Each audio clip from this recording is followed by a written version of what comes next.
Qualifying for the Australian Grand Prix was always going to be the first true look of the pace of the cars for the 2025 Formula 1 season, and it's in the books, and we've got some really big surprises, good and bad, depending on your viewpoint and who you support in Formula 1. So as always, guys, let's dive in with the 5 things that we learned from the Australian Grand Prix qualifying of 2025. So one of the things that we learned is that it's not just the car when it comes to Max Verstappen. Now I say that because Liam Lawson has continued the trend of poor qualifying for Red Bull second drivers. He didn't get much running in FP3 due to mechanical issues, but my word did he disappoint in this session. Now I'm not going to do too much on Liam here because it was really tight. The field was very, very close together. I think it was just a second between the top and the bottom in the latter parts of Q1, but he ended up qualifying down in P18, a really, really bad day for the Kiwi on his Red Bull debut. Of course, he can rescue things tomorrow.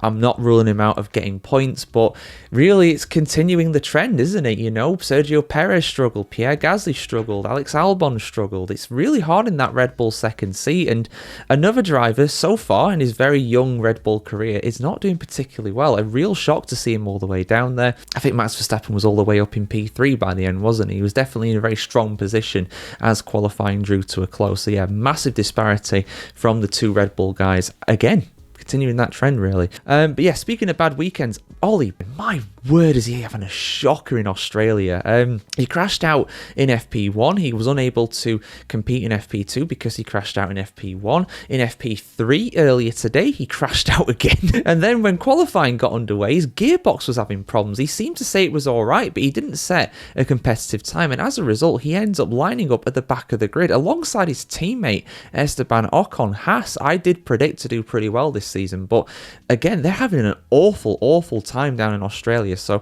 the only way is up from there, quite literally, for the American outfit. Someone else who was out in Q1 I didn't expect to see out was Kimi Antonelli, and he was knocked out by none other than Bortoleto in the Sauber, the team that, you know, are very much considered to have the worst car on the grid against Mercedes, who are, you know, kind of predicted to be dark horses this season. Some people thinking they are faster than Ferrari this season, and I think they are, to be honest. But in the hands of Andrea Kimi Antonelli, it was not a particularly good day. He was down in P16 again because of the tightness of the field. You know, you don't perform in the last part of Q1, you are in serious, serious trouble no matter which car you're in.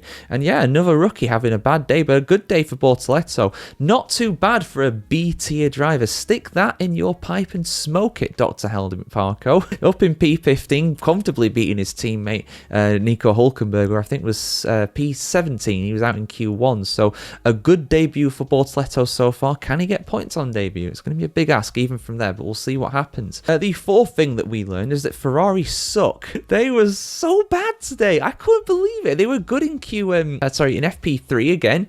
I think Leclerc was up in like third. They were looking like good in terms of pace, but they very much flattered to deceive. 7th and 8th for Leclerc and Hamilton respectively. Really, really poor for them. And you know, if Antonelli made it in, and if Antonelli and Liam Lawson made it into Q3, then I wager they'd be 9th and 10th because they were behind a Williams and a Racing Bull. Shout out to Yuki Tsunoda and Alex Albon for getting up above the Ferraris, up into 5th and 6th for those guys. Incredible stuff by them. Do not take anything away from their efforts. But yeah, Ferrari absolutely suck in terms of qualifying pace. They very much seemed as though they were going to be up there with McLaren, you know, the only team that was able to challenge them. But I don't know if McLaren were sandbagging in practice or Ferrari were doing some Hollywood headline lap times or something like that. I have no idea, but it did not correspond to competitive pace in Q3. And yeah, very disappointing. They will have a really, really tough time to get a podium from there. I don't see it, to be honest, really. Who knows? Maybe their race pace is better than their qualifying pace. They will certainly hope so. And as we thought, at the front, McLaren are the best team this season. They've got a clear margin to their counterparts in the other teams. Lando Norris getting pole position ahead of Oscar Piastri. Excellent for the British driver. Piastri still waiting for his first pole position in Formula 1, but from the second row of the grid, he can very much compete. Norris does seem to have an advantage over this track over Piastri, and the pair of them have an advantage of, you know, around 3/10 over the rest of the field ahead of Max Verstappen. It was in the end. When they set the times as well, it was a good half a second to the rest of the field. Not quite the 1 second that Helmut Marko was saying, but he was more referring came to race pace. So in the race, going off of those predictions, it could well be a case of McLaren dominance is going to bore the fans, to borrow the meme there about Hamilton from back in the day.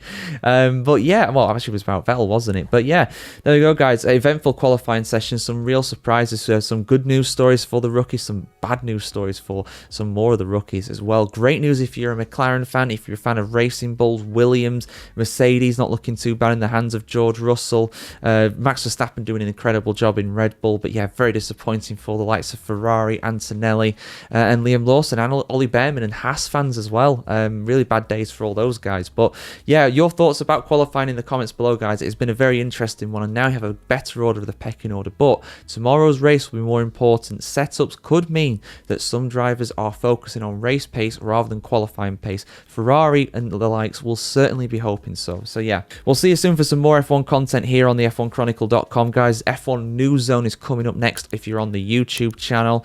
And yeah, see you very soon for some more content like this, guys. Have a great day, and hope we have a fantastic race tomorrow down under in Australia.